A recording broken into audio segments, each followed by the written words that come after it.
Campaign was built around a core belief, a government that prioritized working people instead of simply the wealthy and the well-connected could transform New Yorkers' day-to-day lives. That remains my defining goal in City Hall, to deliver our affordability agenda for those who have too long been forgotten by our politics, to make a dignified life a reality for each and every person who calls this city their home. But that mission, it's part of a larger purpose, which is to restore New Yorkers' faith in a democracy that many have long felt abandoned by.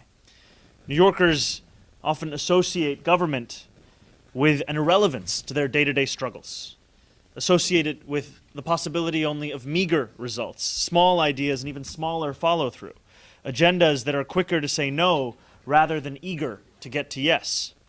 I want to write a different story from our City Hall, a story of ambition, of reinvention, where working people know that they have fierce champions at every level of government and know that they can turn to those fortunate enough to serve them. Few agencies hold transformative power more than DCWP and are more ready to be supercharged to actually work for New Yorkers and address their concerns. There's not a single New Yorker, frankly, whose life is untouched by DCWP. Whether you are a consumer, a small business owner, an employee, The DCWP has the ability and remit to stand up for your rights and to fight predatory practices across the 5 boroughs. I want the next commissioner of this great agency to approach their role with a track record of achievement and an agenda of imagination, someone unafraid to take on entrenched interests. In Sam Levine, that is exactly the kind of leadership New Yorkers will get. Sam's pedigree is undeniable. From 2021 until this January, he served as the director of the FTC's Bureau of Consumer Protections, leading many of these same efforts on a national scale. What he achieved is not only remarkable, it has made measurable differences in the lives of millions of Americans. We pay less in junk fees, avoid deceitful subscription traps, trust that our data has been safeguarded, and are exposed to far less illegal telemarketing thanks to Sam's work. Before leading the Bureau of Consumer Protections, Sam advised FTC Commissioner Rohit Chopra and worked for the Illinois Attorney General, ensuring that those who were often forgotten not only had someone who would protect them, but also championing their struggles. Proud to be standing here appointing Sam to this role because of his experience leading work that restores people's trust in government, not because it is something of only a day-to-day importance, but frankly because this is part of the long-term objectives and goals of our government and what government should aspire to everywhere. Sam will work alongside our Deputy Mayor for Economic Justice, Julie Su, to protect New York City's 80,000 deliveristas who are as New York City as it gets. He will enforce the laws we have on the books now for consumers and workers alike. He will make DCWP a force to be reckoned with, one that refuses to allow corporations to treat their employees as expendable. When he succeeds, that success will be felt in a city that is vibrant with flourishing small businesses, in markets full of people who can afford to buy gifts and goods for themselves and their loved ones, in workers who know that their leaders, in fact, have their backs, and in an economy that is fairer and more accessible for all. Congratulations, my friend. Thank you, Mayor-elect. Very well. Thank you, Mayor-elect, for the opportunity to serve as your next commissioner of the Department of Consumer and Worker Protection. I'm a relatively new New Yorker, but my family has deep roots here. In fact, my grandmother, Eleanor Levy, grew up on the Lower East Side, just a few blocks from where I live today. She was a teacher here in the city, and it's a great honor to carry on that tradition of public service. I believe that the law is a tool for justice. It's not a static text, but a living and breathing instrument that has the power to transform the lives of working people. This belief has driven my work across these last 2 decades, from spearheading efforts to challenge illegal foreclosures when I was in law school, to taking on predatory for-profit schools as an assistant attorney general, returning millions of dollars to defrauded students. I believe the law is how we hold bad actors accountable. This is the work I was so proud to lead as director of the Bureau of Consumer Protection at the Federal Trade Commission. In that role, I took on Grubhub for exploiting delivery drivers and restaurants, Care.com for misleading home health care workers, Amazon and its top executives for trapping people in subscriptions they didn't want, Meta and TikTok for stealing our data and putting our children at risk. And I fought to close loopholes that let scammers and predatory lenders prey on small businesses with impunity. I believe that city government cannot be a passive bystander as corporations scheme to exploit working New Yorkers. I believe we must be relentless, diligent, and innovative in how we defend the people who built the city and call it home. The need for strong leadership at the Department of Consumer and Worker Protection is at an all-time high. Millions of New Yorkers are being crushed by the cost of living crisis. The 80,000 deliveristas who weave about Manhattan and Brooklyn delivering food and medicine. The thousands of working-class taxi drivers who take us to the airport and to our friends' homes. Tenants struggling with junk fees on top of sky-high rent. The bodegas who line our street corners, the bodegas we start and end our days at. These working-class New Yorkers are the very heart of this city. There is simply no New York without them. And it is time they have a city government that has their back. As Commissioner for the Department of Consumer and Worker Protection, I'll make sure that every gig worker, small business owner, independent contractor, and consumer knows their rights and knows with confidence that they have a champion in the city government. Gone are the days when companies like Instacart and DoorDash can bully their way into record profits on the backs of workers and consumers. Gone are the days when laws like just cause protections are allowed to be overlooked or forgotten. Gone are the days when we let key economic justice tools collect dust instead of using them to advance fairness for working people. I want to thank two of my colleagues and role models who have demonstrated that the world we dream of is within reach. Lena Khan, who served as chair of the FTC, now as co-chair of the transition team, and Rohit Chopra, who I served at the FTC and most recently led the Consumer Financial Protection Bureau. I also want to say, to the community organizations who have been leading this work long before me, I am so looking forward to hearing from you about your fight and to joining it alongside you.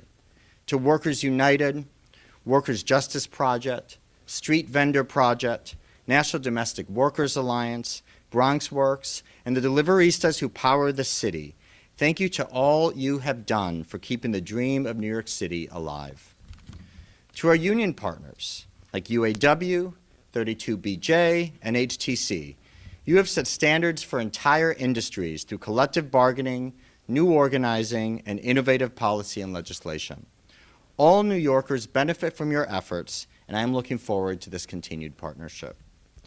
To Julie Su, the incoming deputy mayor for economic justice, I have so much faith in your ability to keep the spotlight on working people bright, and I'm ready to serve alongside you. Lastly, I want to thank the people of New York for putting their trust in me. I look forward to getting to work. Thanks very much.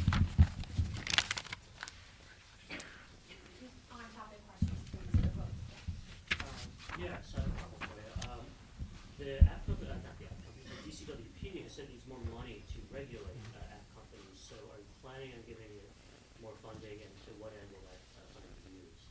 We have made a commitment over the course of the campaign that we intend to fulfill of doubling the funding that DCWP has, and the questions of specific allocations are conversations that I'll be having with our commissioner and our deputy mayor. And what do you think with that expanded funding the DCWP can do to keep workers safe on the streets, keep pedestrians safe when they're walking around? I think we've seen time and time again that the efficacy of a law or a protection can only be measured by the knowledge of it and the use of it. And there are so many existing laws that we have had, whether for the last few months or the last few years, that are not actually being enforced, and we know that funding is a critical reason for that. And so in doubling the funding for DCWP, we are confident in increasing its efficacy in enforcement and also in oversight.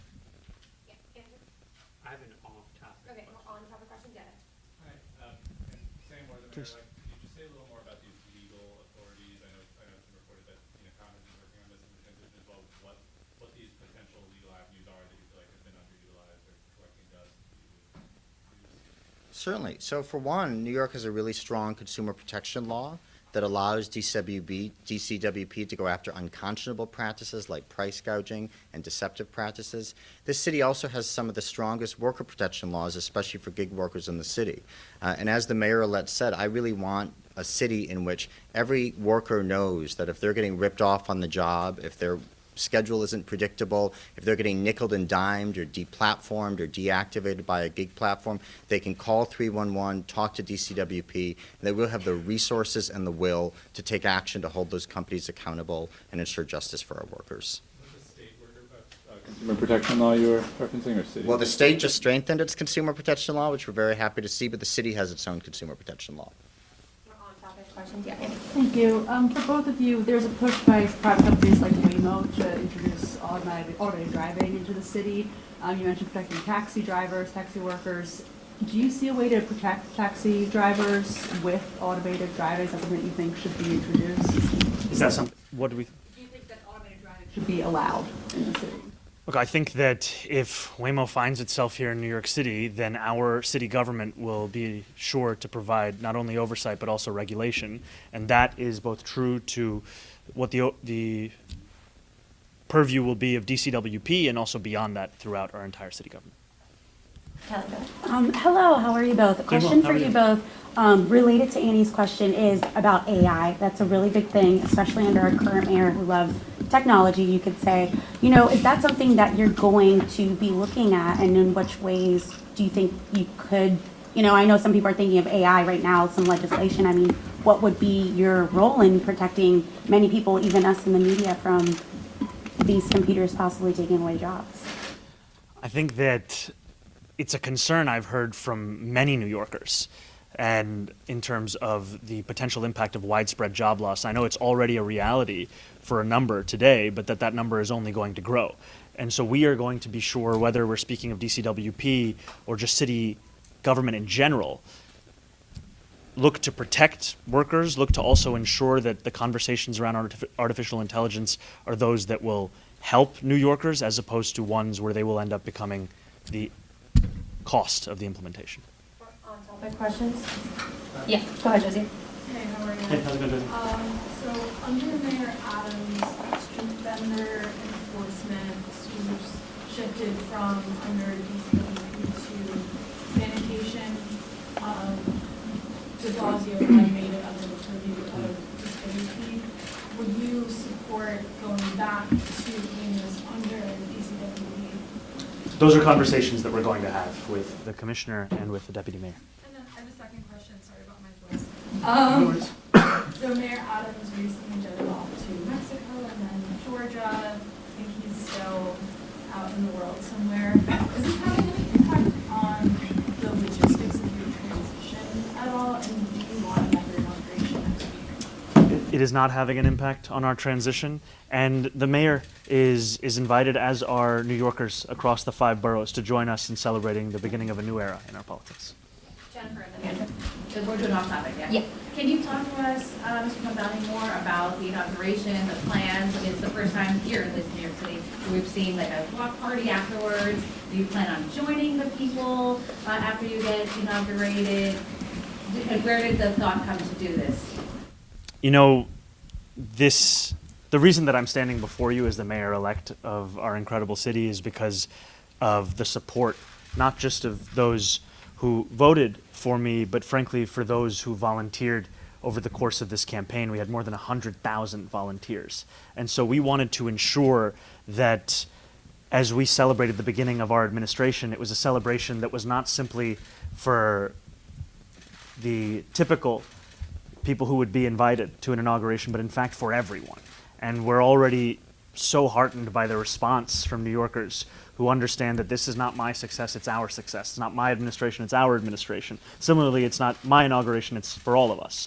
And I think that I'm so excited, frankly, at the prospect of celebrating the entirety of our city as we look to the work that we have to do moving Are you forward. going to join any of those New Yorkers along the party route? I currently I do not know. When the election was over, you had 2 months of transition. Now you've got 9 days. Funny how that happened. I'm wondering if you feel like sending a message to New Yorkers about building your administration. Is it possible that you take office with major vacancies still in place, be it deputy mayors or commissioners? And if that happens, what should New Yorkers take away from that? We are fully confident in the team that we are assembling and in the pace at which we are assembling it. When we take office on January 1st, we will have our cabinet ready to deliver for New Yorkers, and there will obviously be appointments that continue beyond that time, as it always does under other administrations, but we will have the people in place necessary to start to deliver not only on our affordability agenda, but frankly, to deliver on the day-to-day services that New Yorkers require. Yeah, Gloria. Just wondering where you're going to be having your secret swearing in at midnight. And then for those 4,000 people, spill the secret. But for those 4,000 people that are getting tickets to the actual ceremony, who are those people? Can anyone apply for those tickets? And then what sort of security precautions are there going to be for the block party? Do you guys know how many officers you guys are going to have? Will there be barricades? So forth. So I can't tell you the specifics in terms of the number of officers, but I am deeply thankful to the NYPD for their work in protecting New Yorkers and the work that they will do on that day, and also protecting New Yorkers and ensuring it's a day of celebration. And the New Yorkers that the 4,000 New Yorkers will be ones that we invite. However, the block party is an invitation to all. And then your final question, I think, the swearing in at 12:01. Those are details we will be releasing soon. We all saw that Kat Acosta stepped down, and I think you might be aware the ADL just released a report on the more than 400 people you appointed to transition committees. Among that report, they identified Ms. Ansari, who posted a cartoon depicting Israel as a dog. There was another person on the Committee on Worker Justice, Kazi Fuzia, who said resistance is justified hours after October 7th. Someone else saying Zionism is racism from the Committee on Legal Affairs. Someone from the Committee on Worker Justice who shared a post that said Zionists are worse than the Inquisition and the Nazis. Will the policy of your administration be to reject candidates who are actually hired to your administration when they express anti-Semitic positions or have anti-Semitic statements in the past? Are you going to automatically reject them from your administration? And were any of these statements or these people that I identified or that were identified in the report, were these already flagged or identified by your transition team? So I have always spoken out against anti-Semitism and hatred in any form and have made it clear that the commitment I have made to protect New Yorkers, to protect Jewish New Yorkers, is one that I will uphold as the next mayor of this city. And we must distinguish between anti-Semitism and criticism of the Israeli government. The ADL's report oftentimes ignores this distinction, and in doing so, it draws attention away from the very real crisis of anti-Semitism we see not only just in our city, but in the country at large. And this is a team we are speaking of more than 400 New Yorkers that we have assembled to advise on the transition. These are committees, 17 of which that range from worker justice to the importance of the arts. And we will continue to build an administration of appointees that reflect not only our commitments, but also the fulfillment of our affordability agenda. But did any of those examples I read, or in the report, if your team looked at it, did any of those go too far to where you said, okay, this is kind of anti-Semitic?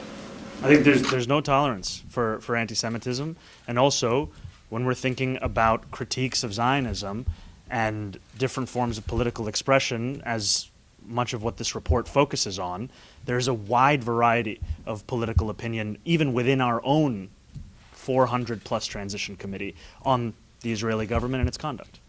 Thank you, guys. I was on the transition committee. I'm also a Jewish New Yorker. I have every confidence that the mayor-elect will be a mayor for all New Yorkers. If I had any doubt whatsoever, I would not be standing here today. Thank you guys so much. All right. Thank you. Thank you, guys.